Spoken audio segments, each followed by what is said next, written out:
Hello, my name is AJ Goldsby.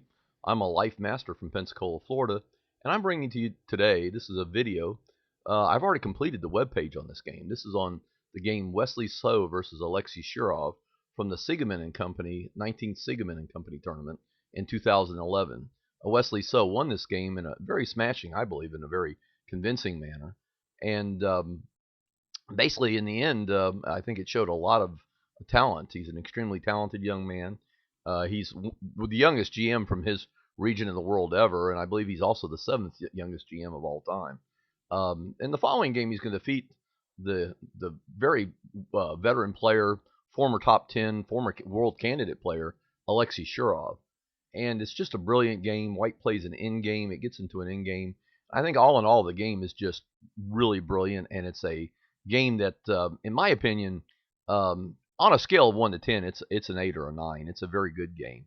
If 10 represents perhaps the 10 of the scale, the very best games represents a game, say like Kasparov Topalov Wick on Z 1999, or perhaps say Botvinnik Capablanca AVRO 1938. Those would be two 10 games, and if those two games are say 10s, then this game would be a 7, 8, or 9 on that scale, and I would say at least a 7, probably an 8 in all honesty, maybe even a 9.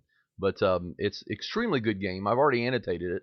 I have a web page on this game. I will be posting my link for the web page just below the part of the video. When you look for the video where it says show more, if you click on that, as soon as I have the video posted, I will post it below that. I may split this video up into several parts because this is a very detailed game, and my analysis itself is also very detailed, and I want to hit on several of the key ideas here and try to outline some of those things. Okay, let's go ahead and look at the game now. The game starts off D4, D5. Just let me backtrack here a little bit. Wesley So is white. He's a young player. I believe he was about 17 when this game was played. He's either 18 or 19 now, but still very young. And Alexei Shirov, So was rated 2667 going into this game. And Alexei Shirov is black. He's 2701, according to the chess base copy of this game. This was the game played at Sigeman and Company, and it's was played at in 2011, earlier this year. But anyway, the game starts off D4, D5, C4, C6, Knight F3, Knight F6. Now I would say probably one of the more common moves here would be Bishop to G5, although that could lead to the Botvinnik gambit. White plays Bishop to G5 here. Black can actually accept this pawn and keep it, and those lead to very sharp lines. I've analyzed a few of those lines. I'll also post some links to some analysis on those lines, but I'm not going to look at those here. And these lines here, I'm going to content myself with what was actually played with the game. And white plays E3, E6, white plays 5B3. Now this is a fairly rare move here. It's not totally unknown. In fact, there's almost 900 examples today in the chess-based database. So I wouldn't exactly call it, unseen. However, I will say this: there's almost no GM versus GM or top GM versus GM experience with this line at the very highest levels, and certainly not that many. I mean, there's not an overwhelming. So the paths of what white should do or what black should do are not clearly laid out.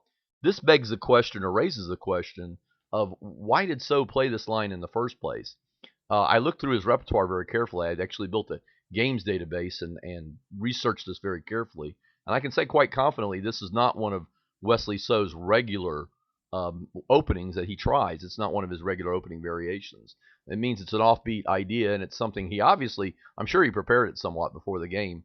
But was it based on something he saw that Shirov did? Maybe he saw what he thought perceived to be a weakness, that Shirov wasn't playing it right. He felt like maybe Shirov would try to overreach. He just wanted to get outside a book. Of course, Shirov is a very great tactician and also a tremendous theoretician. He has a theory, rather a reputation for knowing opening theory very, very deeply. So I would imagine that it was possible that young Wesley So was thinking it would probably be to his advantage to get the games outside of known lines as quickly as possible. In fact, one of the main lines in the Queen's Gambit today that could have arisen from this game is actually named after Shirov. It's called the Shirov-Shabalov system. Let's just look at normal theory here for a second. White plays 5 knight c3, knight b7, bishop d3. These are the main lines of the true Moran system. This would have been the Moran system proper, and this could have been possible if white had played knight c3 instead of 5b3. White could have also played queen c2 here. That's a very common move. Kasparov really is the guy who popularized that at the very highest levels.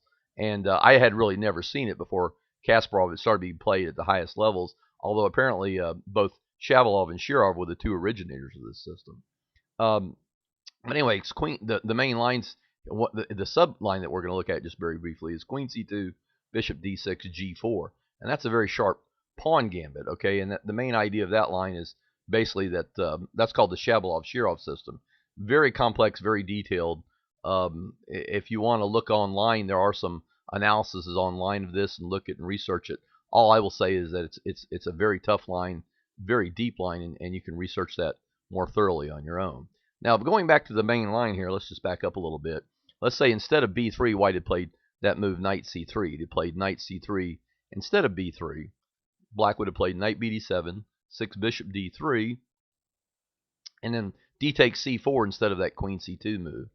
And, actually bishop d3. Instead of bishop d3, that's when White could have played queen c2 there. Okay, that leads to the Shabalov-Shirov system. But if White plays bishop to d3, then we have the true Moran system. Bishop to d3, b takes c4, b5, bishop to d3, bishop b7. That's what the main line, the stronger players are playing today, according to many computer books on this line. I have a book on the Reynolds system, and it came out just 2 years ago in 2009, and that gives a6, e4, c5, d5, and that's also quoted in MCO 15. And if you want to check that, you can just see MCO 15, page 467, beginning with column number 13. That's a main line there. But anyway, going back to this line here of the Moran system, we have d takes c4, bishop takes c4, b5, bishop to d3, bishop b7, and then the main line here is White would castle, and now Black plays a6. And we have a fairly common, well-known position of theory. There are literally thousands of games with this position in my main games database. I have a games database which has 6 or 7 million games that I've acquired over a number of years. Also has many online games. I have one games database which basically I restrict to just master level games, and players above 2200 I've tried to eliminate just about any player below 2000 from that database. And over in that database I have almost 2 million games, and there's still a lot. There's literally thousands of games. If you click on that database, then you'll find that there's literally thousands of games. This is a very well-known position. But anyway, going on, we'll just finish up here. e4, c5, d5, queen c7, d takes e6, f takes e6, 13, bishop c2, c4, knight d4, knight c5, bishop e3, e5. And this is a very well-known position here. This has been reached many times at the GM level. There are two very good games here that I'm going to refer you to. One is the game Morozevich Anand. That was the FIDE World Championship tournament. I believe that was played in Mexico in September 2007, and that was a long, tough fight, and that was a draw. And also there's another game, his Grandmaster Rustam Kazimdzhanov, or Kazimdzhanov, and Garry Kasparov, and that was played at the 22nd Super GM tournament.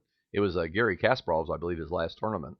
But anyway, that was Linares, Spain, and that was played in 2005. And I have annotated that game very deeply, and when you see my webpage for this game, you'll find many links to all these games that I quote. There'll be links to those games. But anyway, let me also highlight here, too, something else. Let's just back up for a minute, and we'll just highlight that there. You can see here that I've done this highlighting here, and all that does is basically, this shows you all the squares that were weakened and some of the ideas that Black can now employ because White played 5b3. This doesn't mean that 5b3 is all bad, just highlight some of the potential weaknesses of the move.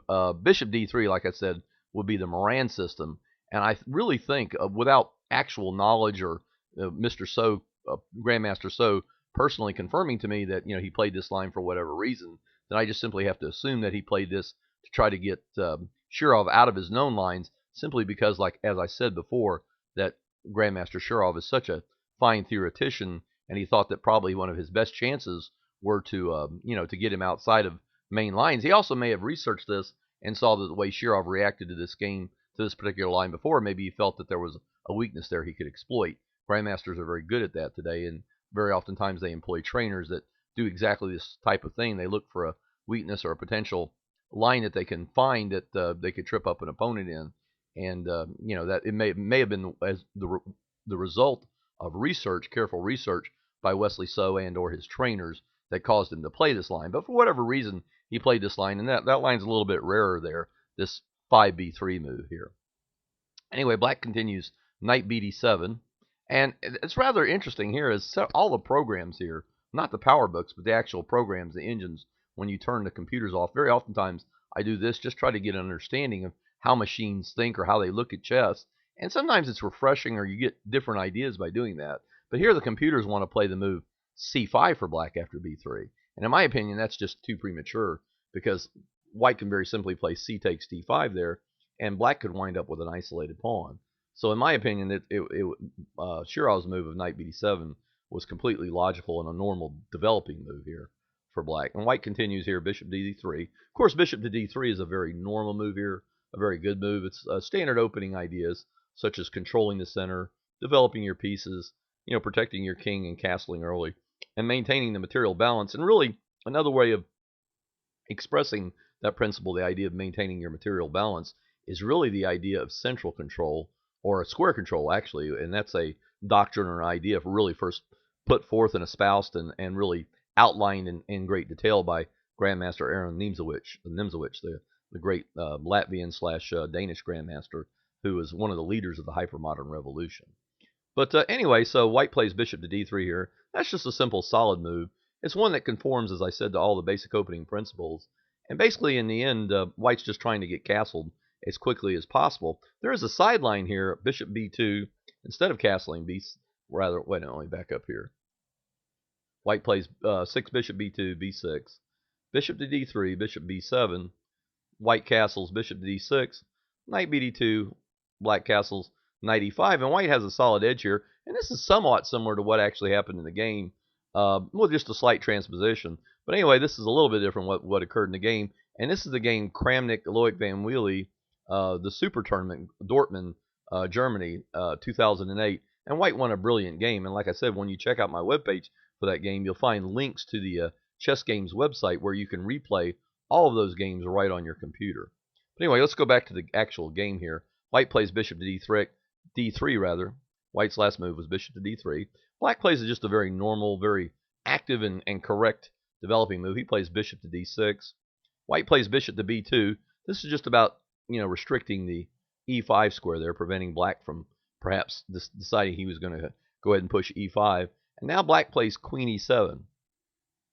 And here So lashes out with a move. I won't say it's premature. If one of my students had done this, I might have questioned this, but being that it was Wesley So, nearly a 2700 grandmaster, I got to believe he knew what he's doing. He played the move knight e5 here. By far the most, I won't say the logical move, but certainly the most preferred move according to all the chess engines, and also according to all the books and all the computer books on this position, is white should simply play castles here and maintain a slight but solid advantage. The idea of queen e7 is black's trying to get the pawn move. He wants to get this pawn push in e5 here, and basically, white's going to try to restrict that. So the idea of knight e5 is obviously he's about trying to block up the center. He's trying to prevent black physically from pushing his e5 pawn here. So that's a very good move there. And now, but Shirov, he has a different idea here. Now, if I were Shirov, I would have simply gone ahead and castled here. By far, without a doubt, the most simple move for black is to simply castle and get his king to safety. And for whatever reason, he decided not to do that here. And now we see a grandmaster begin to violate one of the basic rules of thumb of the opening that we often warn beginners about not moving a piece twice in the opening. But just to remind you real quick, it looks like I'm running a little bit long here. I'm going to go ahead and split this video up into several parts, and I don't want to run long here. I'm going to go ahead and just close it off. But just let's say we got to the opening here. White played 7 bishop b2, queen e7, 8 knight e5, and again the idea of white playing knight e5, his main idea was to try to prevent black from getting in a quick e5 break himself. White's trying to keep black constricted and basically fighting for the center as actively as possible. I'm going to go ahead and cut this off here, and I'll pick this game up with part 2 of my video, and I'll pick the game up there with with the move knight e5 and black's response. We already know that he played the move bishop b4. Thank you for watching my video, and I will see you in part 2.